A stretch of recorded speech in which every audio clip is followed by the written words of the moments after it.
Oke, ketemu lagi dengan les online fisika, tutor dan hiburan ya. Kali ini kita akan melanjutkan video sebelumnya tentang GLBB.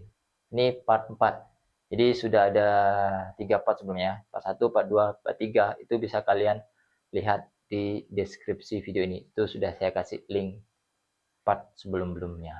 Ya, jadi sudah ada. Jadi kali ini kita melanjutkan. Apa yang kita lanjutkan itu tentang grafiknya. Jadi kan part 1, part 2 itu tentang grafik GLB sudah saya jelaskan. Sekarang grafik GLBB seperti apa? Kita mulai dari bentuk yang pertama itu dari S-nya dulu. S dan T-nya. Di S ini jarak ya, meter. T ini waktunya, waktu tempuhnya. Dia ada dua bentuk. Kok bisa dua bentuk? Karena bisa dipercepat, bisa diperlambat, ya kan?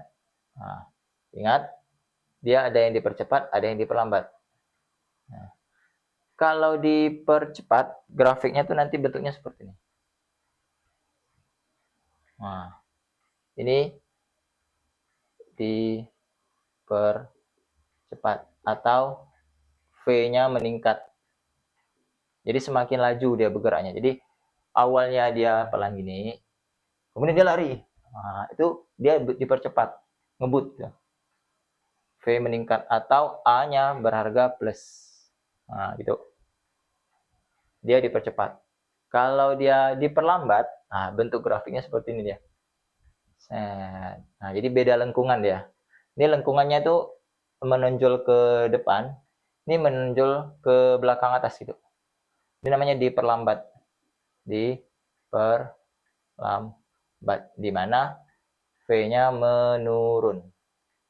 Artinya direm. Direm. Kalau ini kan ngebut. Ini ngebut ya. Ngebut ya. Laju ini ngebut. Kalau yang ini dia ngerem. Ngerem. Nyip. Dia A-nya itu berharga negatif. Nah, gitu. Jadi beda bentuknya. Selanjutnya V-nya. V meter per sekon. V ini kecepatan ya. T ini waktu tempuhnya. Ini V meter per sekon. Ingat, dia bisa dipercepat, diperlambat. Jadi dia ada dua bentuk. Nah, kalau dia dipercepat, dia naik. Nah, ini berartinya dipercepat. Nah, V-nya meningkat, berarti A-nya plus gitu ya. Saya lihat aja dari sini, V-nya meningkat dari angka 1, ini kan 0 ya. Dia naik 1, 2, 3, 4, 5, naik. Kebalikannya, kalau dia perlambat, dia turun. Nih, turun dia. Diperlambat. A-nya tuh min. Nah, diperlambat A-nya min. Set. Di sini nanti ada soal nih, grafiknya. Grafik V sama ini T, sorry. Lupa saya tulis T. Sekon ya. Jadi yang A termasuk ke dalam jenis apakah gerak yang dilakukan partikel pada selang bla bla bla. Kita nanti bahas ya. Ini kita fokus dulu ke sini. Nah, kemudian bagaimana grafik A-nya? Nah, A-nya percepatannya.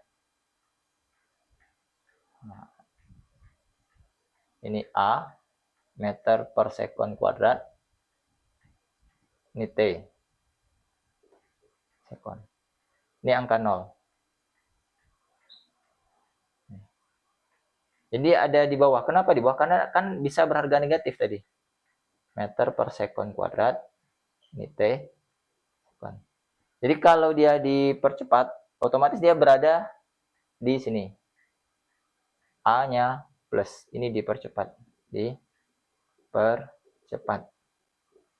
Kemudian ini 0. Kalau dia diperlambat, otomatis dia di bawah 0 gini. Ini. A-nya min. Diperlambat. Nah, jadi kalau dia di bawah 0, otomatisnya kan negatif. Jadi misal saja angkanya sini bisa negatif 1, negatif 2, negatif 3 gitu ya. Nah, di sini kan angka 1, angka 2, angka 3. Jadi kalau dia diperlambat, letaknya itu di bawah 0. Dan garisnya lurus saja dia, lempeng gitu, lurus. Karena diasumsikan kalau gerak lurus berubah beraturan, itu dia percepatannya tetap konstan dengan nilai bisa positif, bisa negatif. Oke, jadi seperti itu ya grafik-grafik yang ada pada gerak lurus berubah beraturan GLBB. Rumusnya masih sama, tidak ada yang beda dengan di part 3 yang sudah saya bahas sebelumnya. Di part 3 saya sudah bahas 3 rumus yang ada di GLBB. Silakan cek di deskripsi video, link penyampaian materinya sudah saya berikan juga part 3 itu. Nah, sekarang ini contoh soalnya ya. Banyak ini. Dia satu grafik, pertanyaannya sampai D. Dia beranak pinak masanya. Jadi ini diceritakan ada grafik berikut menunjukkan perubahan kecepatan suatu partikel terhadap waktu. Jadi kecepatan ini V, ya kan? Suatu partikel terhadap waktu ini T. Jadi V T gitu. Ya. Kalau perubahan jarak terhadap waktu berarti S T. Perubahan percepatan terhadap waktu berarti A T. Jadi seperti itu cara menyambungkan kata sama bentuk grafiknya, gitu ya. Selanjutnya kita lihat nomor soal yang A. Termasuk ke dalam jenis apakah gerak yang dilakukan partikel pada selang 0 sampai 20? Lihat. Sekon ya. Berarti dari 0 sini sampai 20 detik. Berarti dari titik ini A sampai titik B. Saya kasih nama. Jadi kalau dari titik A sampai B, yang A ini, A sampai B, titik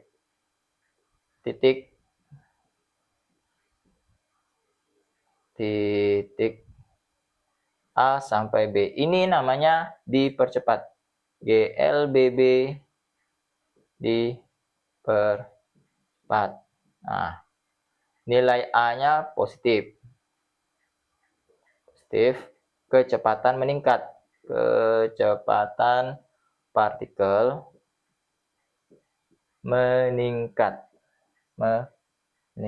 atau bertambah, naik, ya kan? Jadi kan dari dia 10 naik ke 20 ini kan. Net. Jadi dia naik nih. 11, enggak mungkin ya, 1 2 3. Oh, jadi ini saya pakai skala 2. Ini 12, nanti 14, 16, 18, 20. Jadi dia seperti itu. Dia meningkat loh dari A sampai B. Itu namanya GLBB dipercepat. Nah, ya, ini dari 0 sampai 20 sekon. 0 sampai 20 sekon. Sekarang selanjutnya dari titik B ke C. Nih. Ini kan A ke B, ini B ke C ya. B ke C. Titik B sampai C. Titik B sampai C. Ini namanya GLB. Nilai A-nya min. Kecepatan partikel tetap. Kecepatan konstan. Atau tetap.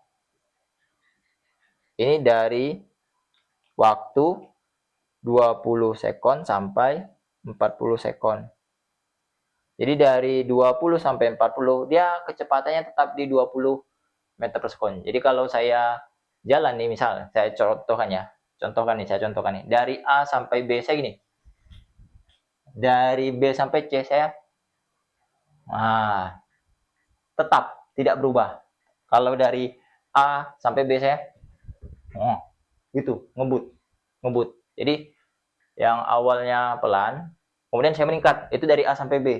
Tapi kalau dari B sampai C, saya tetap gerakannya. Tidak berubah kecepatan saya. Nah, tetap di angka 20 aja. Tidak meningkat. Tidak turun juga. Ini selanjutnya. Dari 40 sampai 50 sekon. C sampai D. Ya. Ini ya. Dari C sampai D. Nah, titik. Kasih. Ini ya.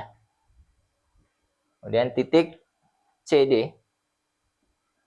Titik C sampai D. Ini namanya GLBB diperlambat. Artinya nilai A itu negatif. Ya, kecepatan menurun. Kecepatan menurun. Ini berarti dia ngerem. Jadi CD dia sampai berhenti. Nah, sampai dia berhenti, sampai dia kecepatannya itu menjadi 0, ya. Jadi kalau saya ilustrasikan CD seperti itu, dia berhenti, ngerem tuh. Yang awalnya dia ngebut, cut, turun kecepatannya. Oke, jadi seperti itulah cara membaca grafiknya. Dari angka-angkanya bisa, ya kan. Kalau ini kan dari CD bisa dilihat kok, dia dari 20 nanti turun tut sampai ke titik D dia berhenti 0. Capek juga ya, lari-lari ya. Oke, untuk B, C, dan D silahkan klik link yang ada di deskripsi video. Saya akan buat part 5-nya untuk membahas poin B, C, dan D. Oke, terima kasih atas perhatiannya. Semoga bermanfaat, semoga bisa diikuti alur berpikirnya yang agak panjang dan ribet ini, tapi saya yakin pasti bisa. Yang penting tetap semangat belajarnya, jangan menyerah ya. Paling tidak tahulah proses berpikirnya. Untuk benar atau salahnya dilatih aja. Nanti pasti tahu di mana letak konsep ini bisa dikaitkan dengan kehidupan sehari-hari ya. Jadi kita bahas B, C, dan D di part 5-nya. Silahkan klik link yang ada di deskripsi video. Oke, terima kasih sekali lagi. Sampai berjumpa. Dadah.